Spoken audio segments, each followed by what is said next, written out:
si Vice President Sara, mga kababayan. Sinisi na naman si Pangulong Bongbong Marcos. Lahat na lang ng nangyayari, sinisisi ng mga Duterte ang ating Pangulong Marcos, mga kababayan. Alam nyo po, ganito kasi ang nangyari.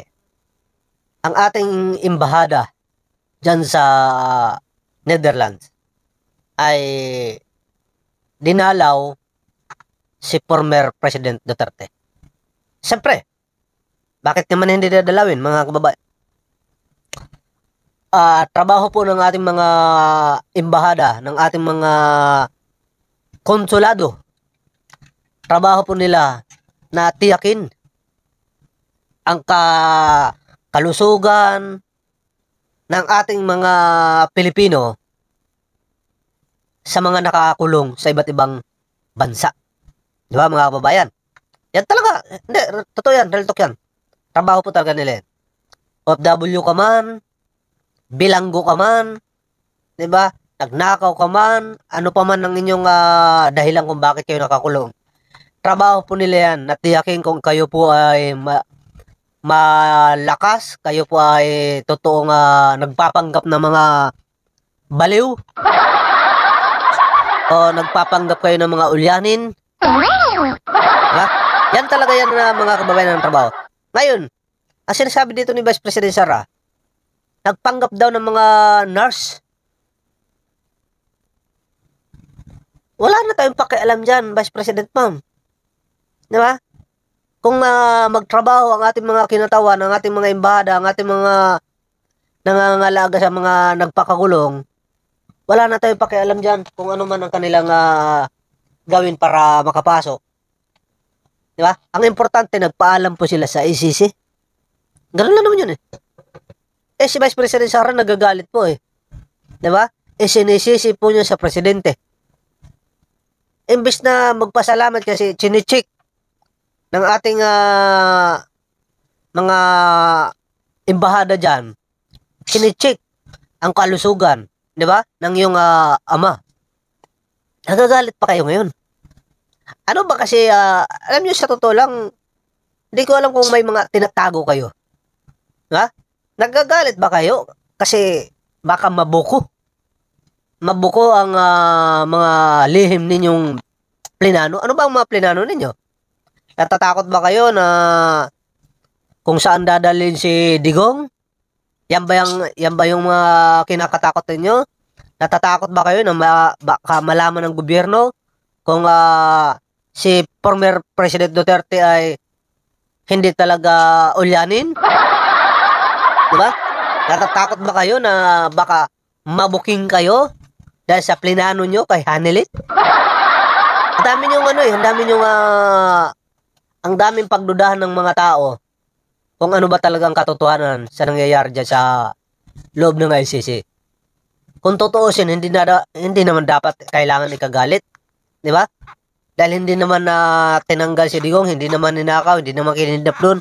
Naroon pa rin naman si Digong sa loob ng bilangguan sa ICC. Di ba? Hindi naman nagbago yan. Di ba, Vice President ma'am?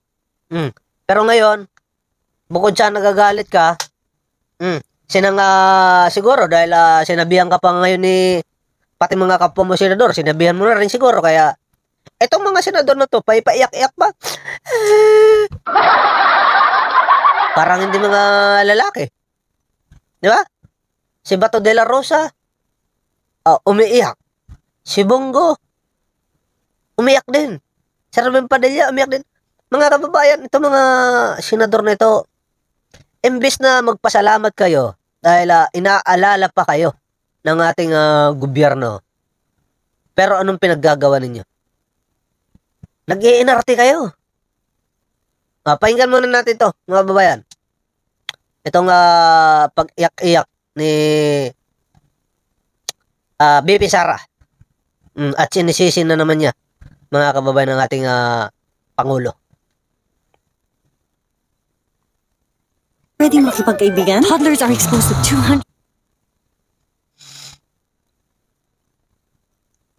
Pinutulan ni Vice President Sara Duterte ang ginawang pagbisita ng mga kinatawan ng Philippine Embassy sa The Hague sa kanyang amang si dating Pangulong Rodrigo Duterte. Sabi ng bise, magpanggap daw silang isang welfare check ang kanilang gagawin. Pero tingin ni VP Sara, utos umano ito ni Pangulong Bongbong Marcos. Nakatanggap daw kasi siya. Ipagpalagay na natin na utos ng presidente. Sige, ipagpalagay na natin. Ano ngayon? At least yung presidente natin na inaalam ang katotohanan. Ang sabihin ninyo, natatakot kayo, baka mayroon kayong tinatago. Magkakaalaman yan. Kung ito po ay mga kinatawan natin, ay dumalaw na, nakadalaw na. Ibig sabihin, mayroon na silang nalaman ng katotohanan. Hintayin na lang natin kung ano yung mga baho na tinatago ng mga Duterte. Baka may mga tinatago na kayo dyan ng impormasyon mula sa Malacanang na nagsumite ang Philippine Embassy ng report sa Pangulo tungkol sa ginawang pagbisita. Giit niya, nalagay daw sa panganib ang buhay ng ama ng payagan ng ICC na pumasok ang mga ahente ng gobyernong kumidnap sa nalagay ang buhay. Paano mo nalagay? Paglabas ba ng mga kinatawan, may nangyari ba kay Digong? Wala naman siguro, di ba? At saka ano ba ang pakialam ninyo sa ICC? May sarili naman silang bansa, may sarili silang batas doon.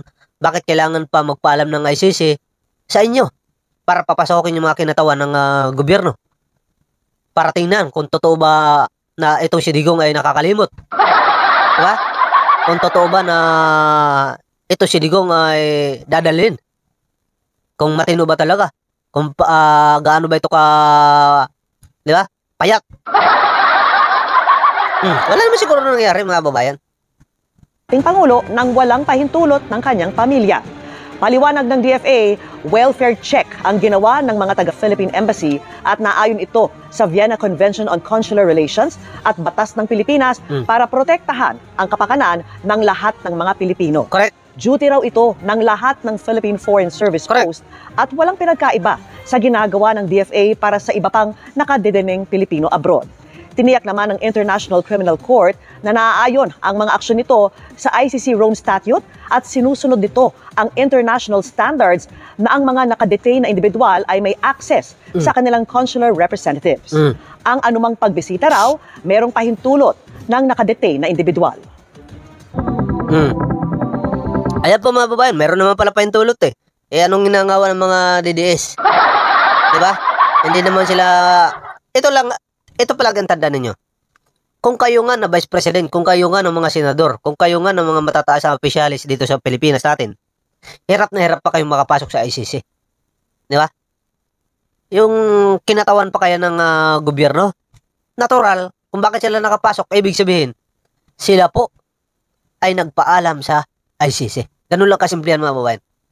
Ang hintayin na lang natin dito, kung ano yung nalaman ng gobyerno nung dumalaw sila kay PRRD. Kasi parang nakikita ko po dito, meron po silang itinatago na hindi dapat malaman ni Hanilit. Hindi dapat malaman ng taong bayan. Kasi mukhang takot na takot sila mga kababayan. Alamin natin, hintayin natin kung ano po yung mga nalaman ng gobyerno natin. Kasi sinasabi dito ni BP Sara, ay nag-report, di ba? Naglabas na, nag-report kay PBBM ang mga bumisita kay former Duterte. Alright? Abangan natin yan. Baka may mga baho sila na tinatago. Kailangan malaman ng tao yan, mga kababayan. Yeah? Ilabas mo na yan, Mr. President. Takot na takot yung mga Duterte.